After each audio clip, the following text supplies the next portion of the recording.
Welcome to today's webinar, designed for RHCs and FQHCs as they consider standing up chronic care management programs during COVID-19. My name is John Michael Carter. I'm the CEO of ChartSpan, and I'm delighted to welcome Annie McCoy, ChartSpan's Chief Growth Officer. Annie, welcome. I'm happy to be here. Thank you. We're in strange times, Annie. It's not business as usual, is it? No, business as usual is probably a long way away for us, for all of us at this point. And as we collectively lifted our heads as this pandemic and epidemic grew and touched our borders and began to impact our clients in our cities, what we saw and heard largely from our clients is there's a couple of things happening.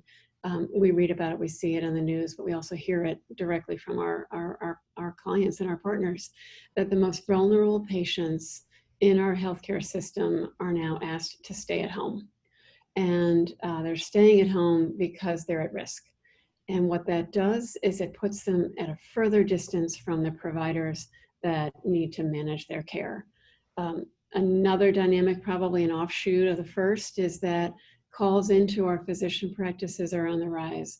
And it's a little bit of an overwhelming burden, maybe not a little bit, a lot of an overwhelming burden to manage the inbound calls for advice, guidance, and symptom relief or symptom diagnosis virtually over a telephone.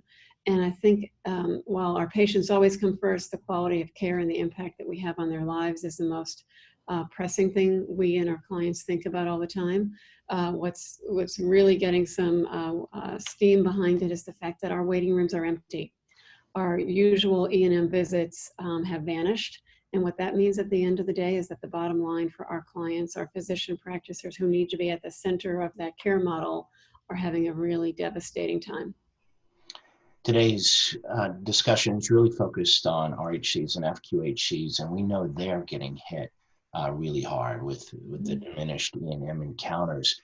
We were excited to see last week that Health and Human Services has awarded $100 million in HRSA awards to FQHCs and RHCs around the country, about 1,400. We know that the average award size is about $70,000 per practice, some as low as 30,000, some as high as 300, but 70,000 on average. If you want to find out if your FQHC or RHC qualifies, simply go to hrsa.gov and you can see this interactive map, click on it, and you'll know if your FQHC or RHC is included in the awards, and you'll find out exactly how much you have been awarded. Of course, there are questions about what can we use the award money for, and it really is distilled down into three areas: prevention, preparation, and response to the COVID-19 pandemic. And it's a pretty wide swath of applications that you can use the money for. But one of the things that we've taken note of is that it can be used to utilize CCM programs to assist in managing COVID-19 concerns. This means the associated costs with standing up a program, which sometimes can be pretty hefty, around data fees or your service fees. These awards can be used to pay those amounts. So this really fast tracks for an RHC or FQHC the opportunity to stand up a CCM program. Annie, we have so many FQHCs and RHCs who have programs today, and they are so thankful that they have those programs in place now. Absolutely, absolutely. It is an unprecedented time, and anything that is available to these organizations to put service models in place and virtual care tactics on the playing field is super important. There's new data that we just got in internally around CCM programs for our RHCs and FQHCs, and I wanted to share that data today. I know there's a lot on the screen here, but it speaks to some of the dramatic increases we've seen over the last few weeks in patient engagement. I'm talking about patients who are enrolled in a chronic care management program. One of the most significant we've seen is a 30% or nearly 30% increase in enrollments more patients want to be in a chronic care management program as they are fearful, frankly, traveling outside their homes, and many can't. We become the first line of defense. So many doctors right now and providers are in triage mode. They're dealing with sick, patients, and so they're thankful to have us in place to manage the front lines for those highest at-risk patients.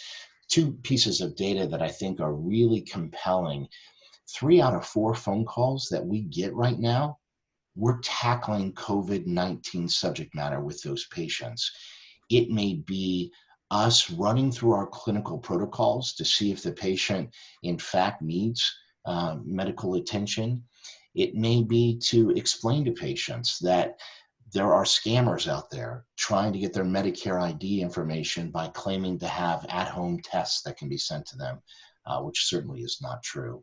To frankly, a lot of dialogue just around the fear that these patients have, Annie, and I know that's something you hear from our clients, just behaviorally addressing the fears that the elderly have because they are at such high risk. Sure. And some of the things that I think you'll probably call out is how do I arrange for transportation? How can I ensure that I have safe transportation? How do I know if what I have is a symptom of an allergy or if I have an emerging coronavirus afoot? Where would I get care if I needed care? Because my physician's office is, their outgoing message says that we shouldn't go there if it's not an acute illness. And I certainly don't want to find myself in an emergency room. So we have standard protocols that we're helping to walk our patients through. And I think that lifts up the burden off of our provider practices who are either dealing with an onslaught of calls, caring for acutely ill patients, or in preparedness mode with their local hospital, pondering the question of who will actually respond to a call from the ED when providers are no longer available that typically staff those areas, or the ICUs, or just serving as hospitalists. And those protocols lead to this data that I thought was really interesting. Of everybody that we tackle COVID-19 subject matter with and end up screening, 98.1% don't need an appointment. So what we're doing is not clogging up those practices that frankly it's unsafe to have those patients there and probably don't want those patients there. And for the less than 2% the patients that need those appointments, we're able to direct and marshal those patients appropriately to the appropriate place. And I think it's been a huge benefit for our practices and for our providers for us to be able to follow the screening protocols for COVID-19 and keep their waiting rooms free of unnecessary patients and appointments. We want to remind everybody that ChartSpan has launched a COVID-19 Rapid Response CCM program.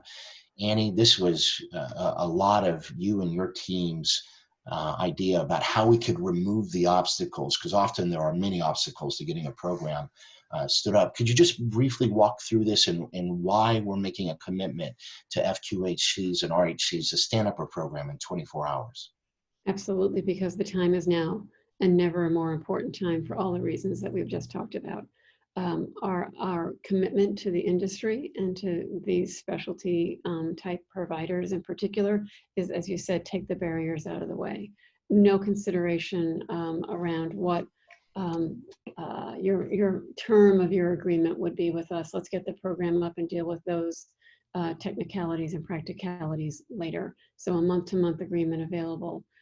As soon as we can get patient level data from your EHR or practice management system to identify eligible patients, our implementation team is the best there is. And we'll have the program standing and ready to operate and begin enrolling patients in 24 hours.